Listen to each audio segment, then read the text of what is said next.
Hi, leadership coaches. It's Joy. I hope you all are having a fantastic day whenever you're watching this.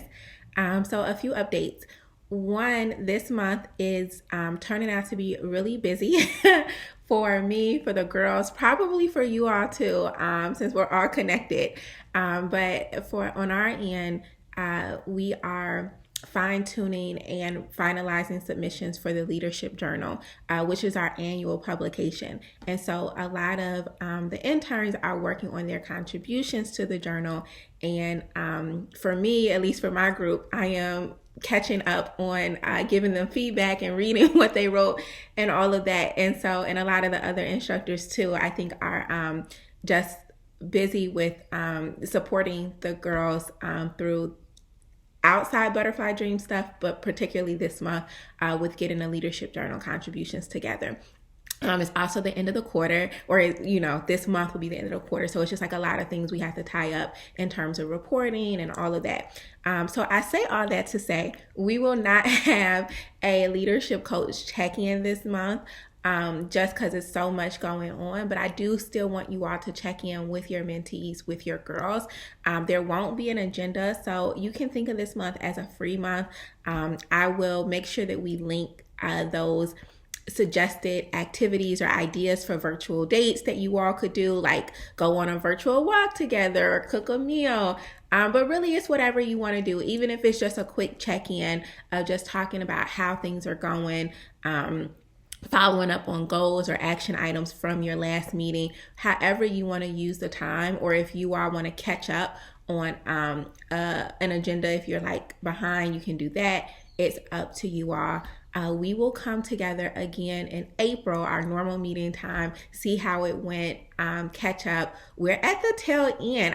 I don't know if you all can believe it, but it seems kind of unreal how fast this year went by. So this month you all will have a free agenda, open agenda, do what you want on it.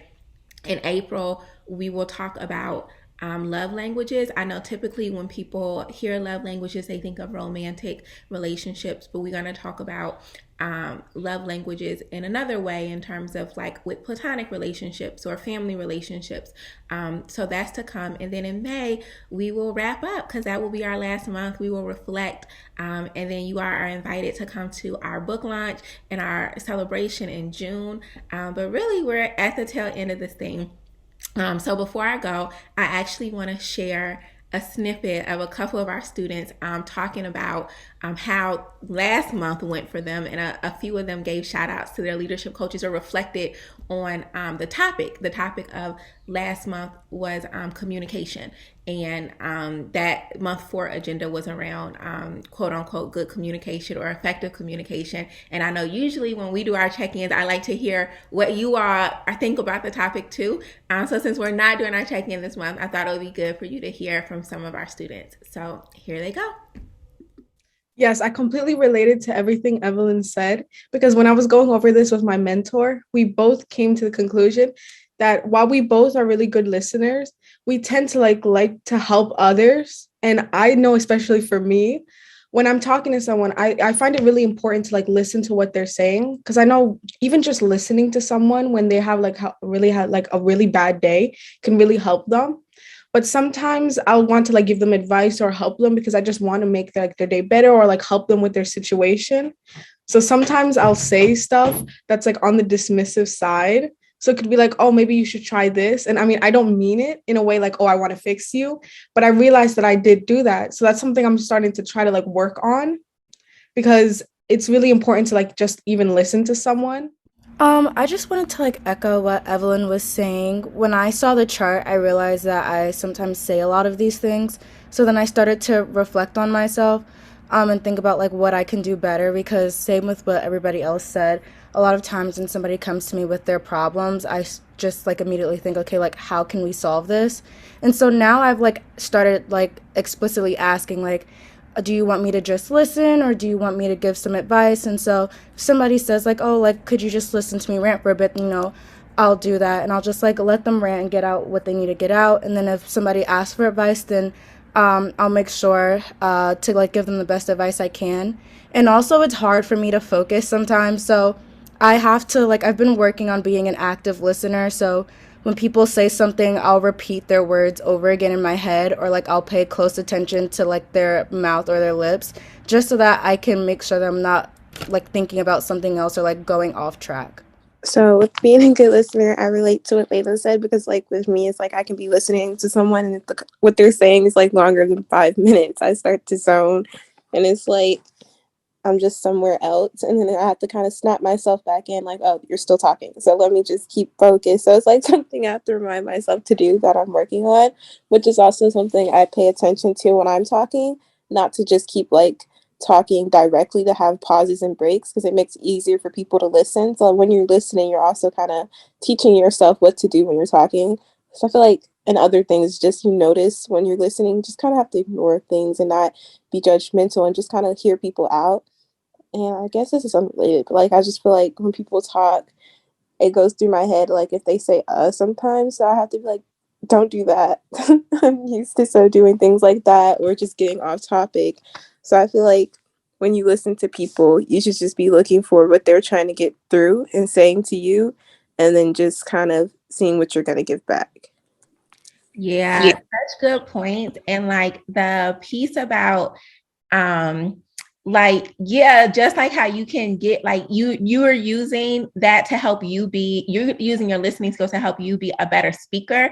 I think that's such a good point because it's like, yeah, I do that too, like realizing that like, okay, I'm the same way if someone isn't talking a long time, but I'm also a talker and I can talk for a long time. And so I have to remember like my own experience. And so that is such a good point. And then the piece you said about non-judgmental, for me, that's also a piece of good listening is not having judgment, but sometimes I am judgy and I try like to, you know what I mean? Not to be judgy and just to come from a place of like, especially if it's someone who I don't necessarily agree with. I think it's sometimes easier to listen to people who are friends, but like if it's someone who has a different perspective of me, I really have to like force myself to say, don't judge them. Listen, don't think about what you're going to say next, but listen to their perspective, even if it's different, and try to understand their pattern of thought. And that's not always easy. And it's very hard to do if you're judging someone. So good points, good points.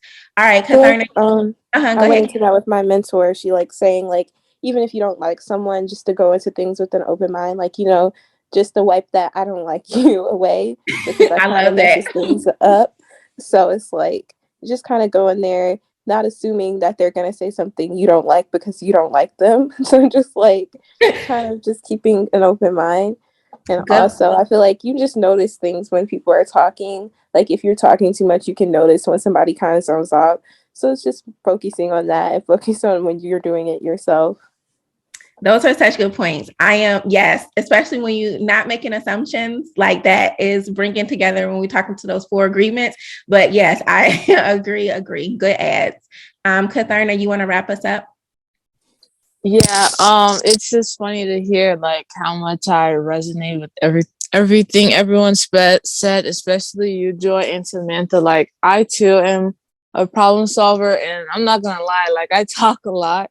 So now I'm starting to realize like people will tell me things, and I'll give them advice even though they didn't like ask me for it. And sometimes I'll even like try to relate, and it's not me trying to like bring the attention off of them. It's just me like trying to keep the convo going and make them feel like they're not alone.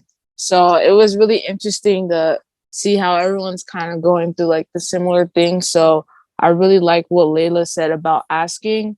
I think that's a really good way to like be respectful of the person, and you don't want to make them feel uncomfortable or anything. So I thought that was a really good tactic for good listening.